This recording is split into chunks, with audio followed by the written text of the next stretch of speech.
ان دونوں کو الگ الگ قلعوں میں قید کروا دیا تاکہ یہ دونوں آپس میں ملنے نہ پائیں اور بغاوت کی آگ نہ پھیلے۔ جمشید قلی گولکنڈہ قلعے میں اور دولت قلی بھونگیر کے قلعے میں قید تھے۔ چونکہ دولت قلی مرکزی حکومت گولکنڈہ سے بہت دور تھا، اسی لیے وہ بے بس تھا اور کسی سازش میں حصہ نہ لے سکتا تھا، اور بھونگیر ہی کے قید خانے میں عمر بھر رہا اور وہیں قید ہی میں مر گیا۔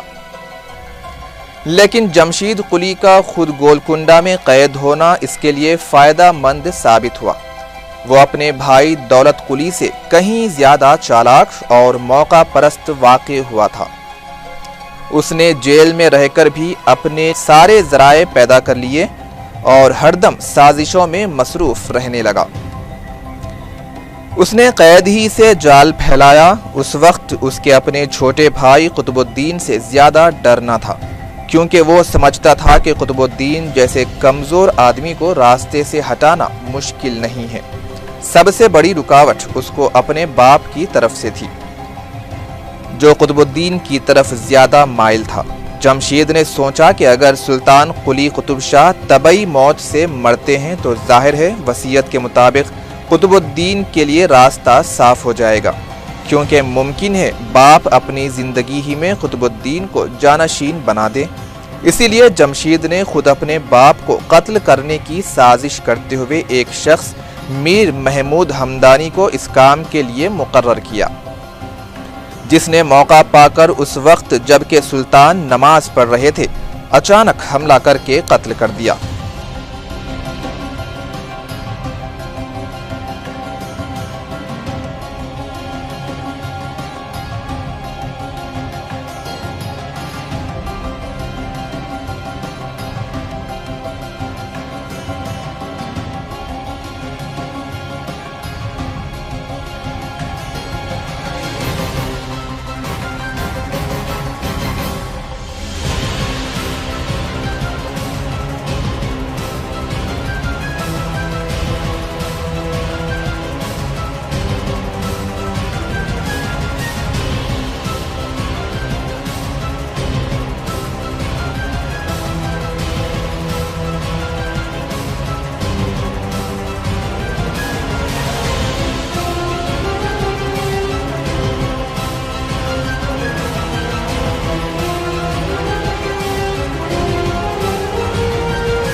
اس وقت یہ مسجد صفا، جسے اس وقت جامع مسجد بھی کہا جاتا تھا، جو کہ سلطان قلی قطب شاہ کی بنائی ہوئی تھی، اور اس وقت کچھ حصے کی تعمیر اپنے آخری مراحل میں تھی۔ کہا جاتا ہے کہ سلطان اس وقت معماروں کو ضروری ہدایات دے کر نماز میں مشغول ہوئے تھے کہ محمد ہمدانی کے حملے کا شکار ہو گئے۔ قلی نے اپنے والد کا قتل کرنے کا منصوبہ بنایا اور اس نے ایک افریقی نژاد ہمدانی کو مامور کیا۔ اس نے حالت نماز میں قطب الملک کو شہید کیا، اور اس نے جب خبر دینے کی کوشش کی تو اس کا بھی قتل بے دردی سے جمشید قلی نے کر دیا۔ اس کا مقصد یہ تھا کہ کہیں وہ راز فاش نہ ہو جائے۔ اس کے باوجود بھی قتل کی جو سازش تھی وہ بے نقاب ہوئی اور عوام تک وہ بات پہنچی، اور اس کے بعد لوگوں میں جمشید قلی کے تعلق سے تاثرات بدل گئے اور اس کے بارے میں ان کی رائے اچھی نہیں رہی۔ اسی لیے تاریخ میں ہارون خان شیروانی نے بھی اس کا تذکرہ کیا ہے کہ he was called as a ظالم رولر، اسے ظالم حکمران کی حیثیت سے لوگ یاد کرنے لگے۔ بہرکیف تاریخ ہند میں ایسے بہت سے واقعات نظر آتے ہیں جہاں پہ تخت و تاج کے لیے بے دردی سے اپنے محسنوں کا قتل کیا گیا۔ تو یہ تخت و تاج کے حصول کے لیے بہت کچھ کیا جاتا ہے، اس کی ایک مثالیں ہیں۔ ویسے تاریخ ایسی مثالوں سے بھری پڑی ہے جہاں پر اپنے ہی خون نے اپنے ہی لوگوں پر حملہ کیا اور انہیں بے دردی سے اپنے راستے سے ہٹایا۔ باپ کے قتل کے بعد جمشید قید سے باہر نکلا اور اپنے ہمدردوں کے تعاون سے سلطنت کے کل پرزے اپنے ہاتھ میں لے لیے۔ چونکہ قطب الدین ایک خاموش آدمی تھا، اس کے پست حوصلوں کی وجہ سے اس کا کوئی ہمدرد بھی نہیں تھا۔ اس موقع پر قطب الدین اور اس کے بے حس ہمدردوں کی طرف سے کوئی جنبش نہ ہوئی۔ جمشید کے آدمیوں نے فوراً قطب الدین کے گھر پر دھاوا بول دیا، اور جانتے ہیں آپ انہوں نے قطب الدین سے کیا سلوک کیا؟ سنیے۔ جمشید کے آدمیوں نے اس کے گھر گھس کر اس بے گناہ اور بدنصیب ولی عہد سلطنت کو اندھا کر دیا۔ 1543 عیسوی جمشید قطب شاہ، جس کا اصل نام یار قلی جمشید خان تھا، گولکنڈہ کے تخت پر بیٹھا اور 1550 عیسوی تک یعنی 7 سال حکومت کی۔ اگرچہ کہ تخت نشین ہونے کے بعد جمشید نے اہل دربار اور رعایا کو خوش کرنے کی کوشش کی، انعامات سے سرفراز کیا، اپنے نام کا خطبہ پڑھایا، دیگر سلاطین دکن کی طرف سے تعزیت اور تہنیت وصول ہوئی، مگر اس کے باوجود بادشاہ اور رعایا میں خوشگوار تعلقات پیدا نہ ہو سکے۔ اول تو جمشید کے ہاتھ 2 آدمیوں کے قتل سے رنگے ہوئے تھے۔ ایک طرف تو وہ اپنے باپ کے خون کا ذمہ دار تھا، تو دوسری طرف اپنے بھائی قطب الدین کو اندھا کر کے اس کو بے دست و پاک کرنے کی قبیح ذمہ داری اپنے سر لی۔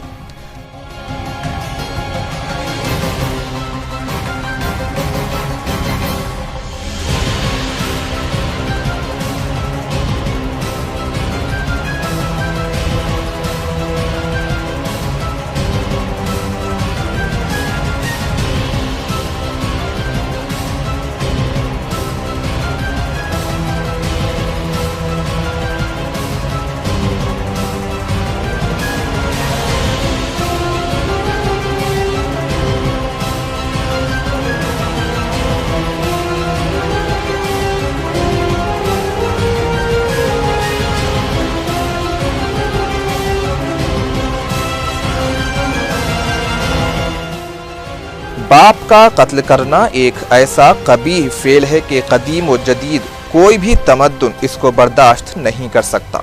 جمشید کی گردن پر نہ صرف یہ بلکہ تیسرا خون بھی تھا، وہ تھا محمود ہمدانی کا، جس نے انعام و اکرام کے لالچ میں سلطان قلی قطب شاہ بادشاہ وقت کو قتل کیا تھا، لیکن اس کی یہ آرزو پوری نہ ہو سکی اور یہ بھی جمشید کی تلوار کے گھاٹ اتر گیا۔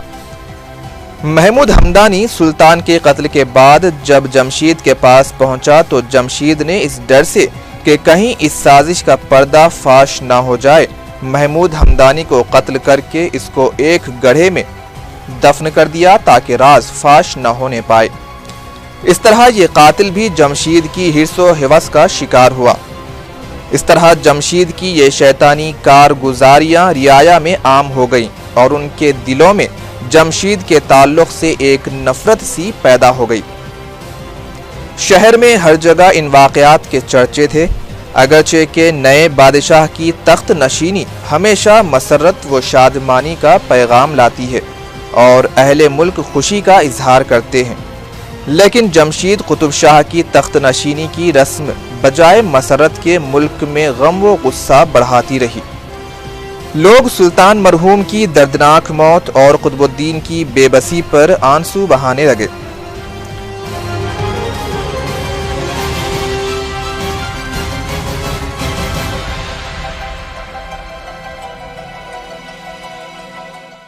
امراء و عہدیدار دربار میں شریک تو ہوئے لیکن وہ دل سے خوش نہ تھے۔ اس سے جمشید کی تلخ طبیعت نے بھی اس فضا کو مقدر بنا دیا تھا۔ یہ سچ ہے کہ جمشید باپ کی زندگی ہی میں بوڑھا ہو چکا تھا۔ انتقال کے وقت سلطان قلی کی عمر 99 سال تھی تو جمشید 60 سال سے کم نہ تھا، اور یہ 60 سال اس کے کچھ اچھی طرح نہیں گزرے تھے۔ بچپن کا حال تو نہیں معلوم، لیکن سن شعور کو پہنچنے کے بعد باپ کو جب اس کی مجرمانہ ذہنیت کا پتہ چلا تو شروع ہی سے اسے قید و بند میں رکھا۔ چنانچہ سلطان قلی کی موت تک بھی وہ قید میں تھا اور زندگی کے برے دن کاٹ رہا تھا۔ اسی تنگ و تاریک فضا میں جس شخص کی پرورش ہوئی ہے وہ فراخ دل اور بلند خیال کیسے ہو سکتا ہے؟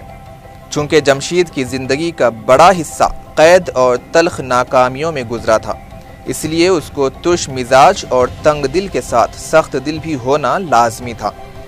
دولت قلی کی طرف سے الگ خطرہ لگا ہوا تھا، اگرچہ کہ وہ گولکنڈہ سے دور بھونگیر میں قید تھا، لیکن بعض ہمدرد اس کو قید سے چھڑا کر تخت نشین کرنا چاہتے تھے۔ یہ تمام حالات گولکنڈے کی فضا کو اس قدر تلخ اور مقدر کیے ہوئے تھے کہ سلطنت کو بہت کم اطمینان نصیب ہو سکا۔ خصوصاً سلطان قلی قطب شاہ کے فوری بعد ایک تاریک دور کا آنا ایک کھلا فرق ظاہر کرتا تھا۔ لوگ علانیہ محسوس کرنے لگے تھے کہ گولکنڈے کی سلطنت گزشتہ دور کی خوشحالی اور طمانینت سے محروم ہو گئی ہے، چونکہ جمشید کے قبیح اثرات اس کے مرنے کے بعد بھی باقی رہے تھے، اس لیے یہ بے اطمینانی اور خانہ جنگی کا سلسلہ چلتا رہا۔ بہمنی سلطنت کے زوال کے بعد جب دکن میں 5 سلطنتیں قائم ہوئیں تو شروع سے ہی ان میں رقابت کی آگ سلگتی رہی اور بالآخر خانہ جنگیاں برپا ہو گئیں۔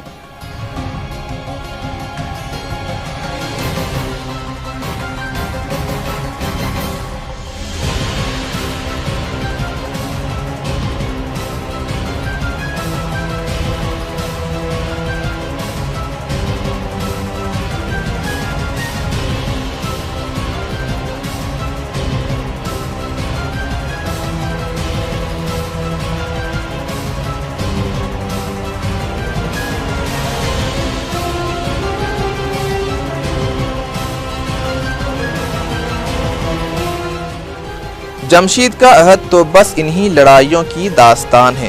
اس کی بنیاد سلطان قلی قطب شاہ کے عہد میں پڑ چکی تھی۔ جمشید قطب شاہ کے عہد میں سب سے پہلی لڑائی اس کے چھوٹے بھائی ابراہیم قلی کے حملے سے ہوئی، جو اپنے باپ کی زندگی کے آخری زمانے میں دیور کنڈا میں تھا۔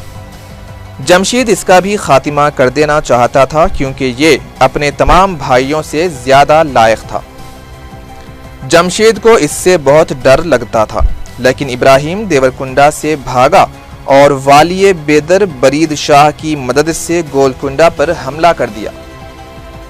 اس کا یہ اقدام جمشید کے لیے کچھ کم تشویشناک نہیں تھا، مگر والی احمد نگر کی امداد سے جمشید کامیاب ہو گیا اور ابراہیم کو شکست ہو گئی۔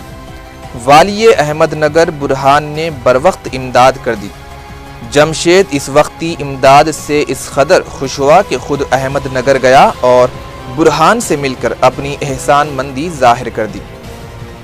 احمد نگر میں جمشید کے بڑے شاندار طریقے کے ساتھ آؤ بھگت ہوئی اور آفتاب گیری اور شاہ کا خطاب پیش کیا گیا۔ وہ احمد نگر سے واپسی کے وقت بیدر سے ہوتا ہوا آیا۔ بیدر سے واپس آنے کے بعد جمشید کے 2-3 سال آرام سے گزرے اور یہ اس کے اطمینان کا زمانہ تھا۔ 4-5 سال کی متواتر جنگ و جدال کے بعد اس کو تھوڑا سا آرام نصیب ہوا۔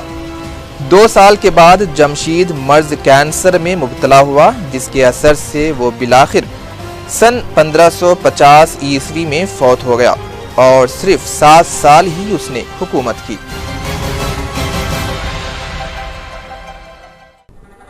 ناظرین، ایک ناروا طریقے سے کام لے کر جمشید قطب شاہ 1543 عیسوی میں سلطنت پر فائز تو ہو گیا، لیکن ملک کی فضا اس کے موافق نہ تھی۔ ایک طرف رعایا ناراض تھی اور اس کی نازیبا حرکات سے ان کا دل جلتا تھا، کیونکہ جمشید قلی نے محض اپنے اقتدار کے لیے 2 اہم قتل کروائے، ایک تو اپنے باپ سلطان قلی قطب شاہ اور دوسرے محمود ہمدان، اور تیسری اذیت اس نے اپنے چھوٹے بھائی قطب الدین کو دی، آنکھیں نکلوا دی، جو کسی معصوم کے قتل کے سوا کچھ نہیں۔ اس کے علاوہ اس نے کتنے خون ناحق کیے وہ اللہ ہی بہتر جانتا ہے، لیکن کہتے ہیں کہ خدا کی لاٹھی میں آواز نہیں ہوتی۔ ناظرین، جمشید قلی صرف 7 سال حکومت کر کے مرض کینسر میں مبتلا ہو کر اس دنیا سے چل بسا۔ اس کا یہ عبرتناک انجام تاریخ کے صفحات میں محفوظ ہو چکا ہے، تاکہ رہتی دنیا تک دوسروں کو عبرت حاصل ہو۔ جمشید قلی کے بعد سلطنت گولکنڈہ کی باغ ڈول کس کے ہاتھ آئی اور سلطنت کی ڈولتی کشتی کو کس نے سہارا دیا، یہ داستان پروگرام کے اگلے حصے میں ضرور دیکھیے۔ تب تک کے لیے رضوانہ کو دیجیے اجازت۔ اللہ حافظ۔